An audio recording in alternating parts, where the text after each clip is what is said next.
Reactor online. Sensors online. Weapons online. All systems nominal. Hello and welcome to today's Battle Mech presentation. Today we are going to be looking at the Bushwacker, which is one of those machines that came from the clan invasion, and in this case it required the clan invasion in order for this machine to be put into production. There's some odd history and odd stories about the Bushwacker. A few, let's say, alternate historical or historical enough characters have been known to pilot Bushwackers. It's one of those machines that is popular because of its look and because of its personality, basically, and maybe not because of its performances. Of course, a lot of it has to do with various propaganda videos, let's say, and advanced television programming. But the Bushwacker is an interesting beast to look at. So let's get into it. Really, to start this with, we're going to start talking about the fact that the Bushwacker is one of those mechs that's extremely popular in popular fiction. It's not in most of those historical video shows or any of those super serious kind of programs, but a lot of gaming simulators will feature the Bushwacker, as people find it very cool to look at, which is usually enough for it to be included in these kinds of games.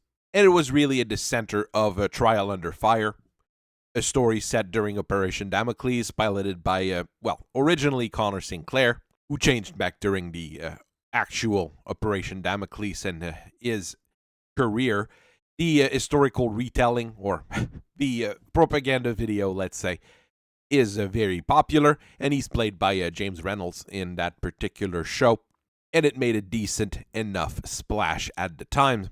It was also a part of that first Somerset Striker based on real event to talk about how cool our new Archon is story, where it was piloted by Valton Ryder when he replaced his old Centurion with a Bushwacker. I would say that is a strict upgrade in that case, especially since it was an original Centurion and not one of those upgraded ones. But the historically fairly inaccurate show gives Ryder a Bushwacker much earlier than he should have been able to have one. Really, the original Bushwacker dates from just before the clan invasion. TharHes wanted to build a new machine, and they were given a task to make one that's low to the ground and also packing a bit of a punch. Something in the same family of, let's say, a Marauder, in a way. What they were given were very, very wide design specification. They were given almost endless supplies of money and time, and there was no immediate threat to be addressed at the time in the late 30-40s. They kept pouring work hours into it, they kept pouring money into it, and nothing really good came of it.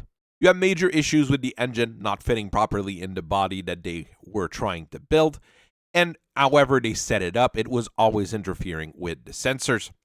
The shielding on the engine also let out too much electronic interference. You have that in most fusion engines, that's why you have a special casing for it, and it ended up frying most of the electronics in the mech. The leg actuators were also really not up to snuff. Chicken walker designs, like the Bushwacker, were not very well understood, let's say, at the time. You add things like the Marauder, which were well understood, but that was a centuries-old design that people just kept repeating rather than innovating on. So the Bushwacker was a bit of a boondoggle at the time. What really saved the Bushwacker was actually the clan invasion. It was an oddest situation where Adam Steiner, who became Archon later in his life, did a raid on Twycross in his fight with the first Somerset Strikers as they were trying to catch up with what was going on. What they managed to get was a massive data file from a clan installation on Twycross, which included dump files from things like the Vulture, what the clans called a Mad Dog, which were actually integral in order to get the leg design and the engine casing required for your Bushwacker. People at TharHes were really interested in what was captured. They started work, and just in a few years, in 3053, they were able to actually push the first Bushwacker out in production. with a successful design. So your first Bushwacker was the X1 model, which is a 55-ton trooper medium-range support mech with a top speed of 86 kilometers per hour, which is very reasonable for a 55-ton mech, using an Hermes 275 XL. It features 9 tons of ferrofibrous armor with case to keep the body safe from explosions, and 11 double heat sinks to keep it reasonably cool. It could have been a Cortec more than likely in there, but Hermes is the one who got the contract to make the engine. Overall, it's a great setup for a basic trooper once again. Outside of that, nothing is really out of the ordinary or out of basic technology range for the Inner Sphere, especially at the start of the clan invasion. Your main gun is actually a Mydron B10 class autocannon and a Blazefire Sweet Shot ER large laser, which gives you a very good medium range punch. Yes, you're going to have a lot of commanders getting that 10 class autocannon replaced with an LB10X, also from Mydron. The reason the Bushwacker, at least the base models, were not using LB10Xs was because, well, most of them were going to Centurions or to Enforcers. The Bushwacker was much lower in the line of priority for those weapons to be given and deployed. But most commanders, like I said, once you get your Bushwacker, you get a little bit of money, you swap one for the other, and you get a little bit more ammo out of the deal. For support, you actually get also a pair of 5-rack LRMs from Federated 5 Shots, which gives you an okay long-range punch, and you get a pair of Johnston minigun for anti-infantry work, which is very useful and makes it a little bit of a better trooper than your Centurion and your Enforcer, since it can actually deal with those unarmored threats. A friend of ours working at TharHes actually sent us not the full specification, but some specification of the original Bushwacker, which they wanted to release in the late 3040s. This was a working plan from 3046, which we had to deal with here, and the machine itself looks about the same, but the engine problems and actuator issues basically made the mech unusable, really. Really, would it have made it out of the factory on its own power? Probably, but then the actuators and the legs would have given out, or everything would have been fried in the electronics, and the pilot wouldn't have been able to open the cockpit on his own power. The engine originally was a DAV 220, giving it a top speed of 65 kilometers per hour, which was equivalent to your other troopers of the era, your Centurions, your Hunchbacks, and your Enforcers. You had the same basic armor setup as with the regular Bushwacker. You only had 10 double heat sinks, and those were not really the good ones. Those were some of the earlier prototype freezers. And it doesn't feature any cases, when in this particular case, it could actually have been useful. For weapons, it was the exact same design as your original Bushwacker, except for the large laser, which was a standard large laser rather than the ER one. Nothing on there was really fancy outside of those double heat sinks, which were fairly common and well understood by the Federated Commonwealth at the time. As there were no clear design specification for the Bushwacker, TharHes kind of had to play with the design and the information on it to try to build what they wanted to build. So there was also the X2, which came out around the same time, which uses about the same technology. Your X2 still uses an AC-10, once again, something that gets swapped with an LB-10X fairly easily. But you take out the ER large laser and you replace it with a pair of medium pulse lasers. So you get a lot more short-range punch. You take out the extra double heat sinks on there as well, and through the whole process, you add another LRM-5, giving you more ranged firepower. You become a sort of missile boat, with that AC-10 and those medium pulse laser backing you up if something gets close to you. I'm honestly not sold on that design. I don't like LRM-5s, especially in those kind of arrays, but it's functional. And a few people do swap out the LRM-5s for SRM-4s, giving you a very, very nice short-range punch at that point.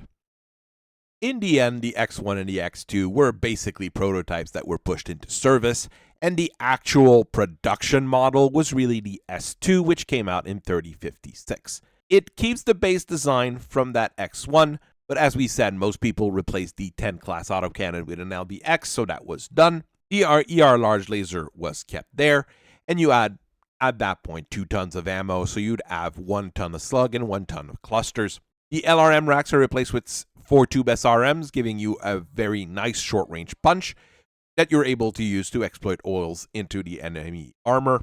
And for protection, the machine guns are replaced with an anti-missile system. None of it is a bad design. I do enjoy anti-missile systems, depending on the situation. Of course, the machine guns would be better on some troopers and in some particular situation, but battle armors were getting to be more and more of a threat at the time.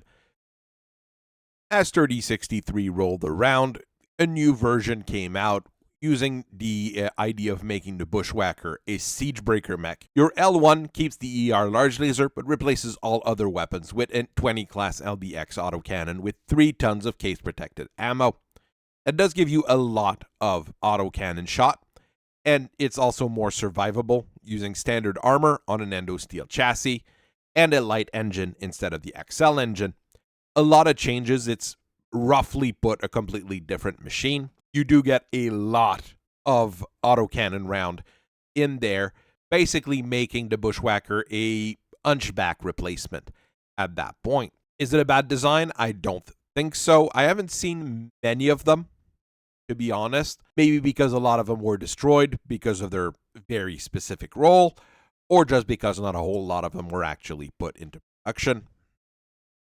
The following model is the S2R, which is a bit of an unusual duck, as it uses a Capelon weapon on this clearly Lyran design. Your ER large laser and your SRM4 are replaced with a plasma rifle and 1 ton of foam ammo. Personally, I would have taken out the LB-10X as well and put another plasma rifle in.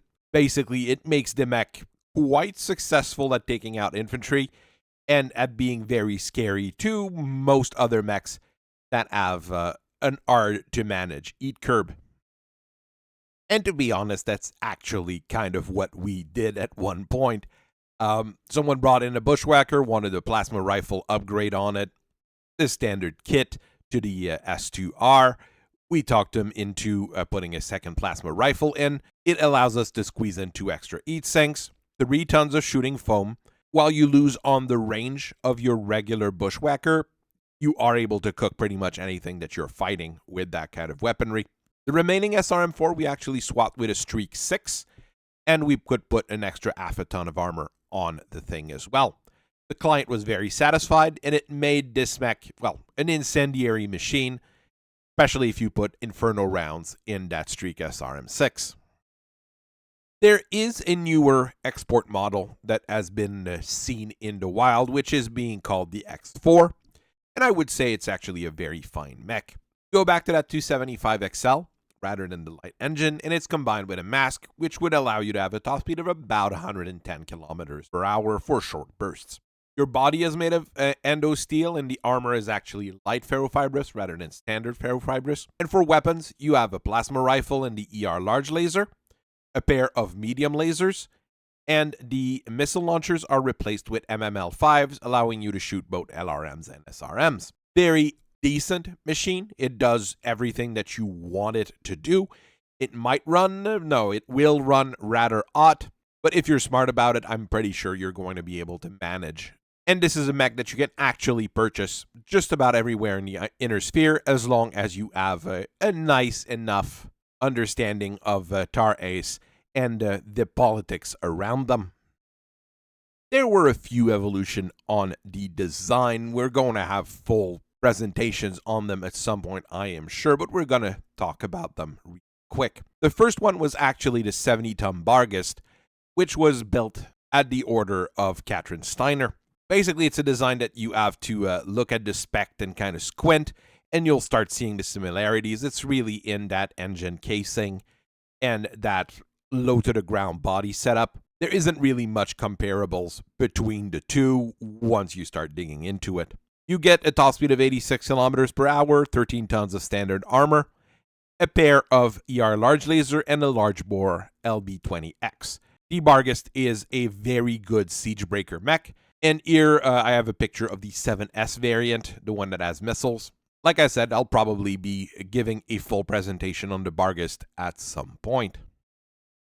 The second one is a bit of an odd duck, because it's actually built by Coventry Metalworks after they bought the plans from the Bushwacker from TharHes, due to the fact that TharHes needed a bunch of money right as the jihad was going on. There was an extended development phase and a lot of money being poured into it.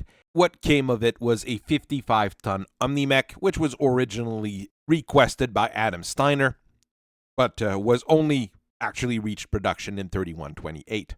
It's a survivable machine with an endosteel chassis, a 275 light fusion engine, light ferrofibrous armor. You see that it's much closer to that X4 model that we were talking to earlier, which is basically the export model of this mech, which is the Gauntlet. You get 21 tons of pod space, which is a good amount on a 55-ton mech, and you can also get a speed of 110 kilometers per hour using a mask. So as you see, it's very close to that X4, just made by a different company and actually an Omni-Mech. As another decent enough machine, it really deserves its own presentation. We'll look into it at some point. I think one of the Bushwhacker's biggest problem is really that the Enforcer and the Enforcer 3 actually exist. The Enforcer series are more prevalent with their ability to jump, they're far cheaper, and they're far more numerous. Both fill in the same kind of role as a trooper. One is now much more anchored in the Lyran Commonwealth, while the other is a clearly Federated Sons design. But as a mercenary, you really have to look at what kind of spare parts you're able to get and how hard they are to get. Your X1 clearly shows that it's a prototype pushed into service, and the S2 really shows what a more sensible Bushwhacker would be, and really what would fill up the ranks of the military. Maybe a mixed design between the two, with the machine guns instead of the anti-missile system. Wouldn't be a bad idea, like an XS2 or something along those lines. It's hard to say what should really be done. And really, the X4 is the production model that they're putting on the ground now. With the Gauntlet in production, that classic Bushwhacker will likely still be getting buyers. I do believe that a lot of mercs like it just because of the look of the machine, which is enough for a lot of people to buy a machine in the end. So I hope you guys have a very nice rest of your day. I thank you very much for listening to me today, and I'll see you guys later. Bye-bye.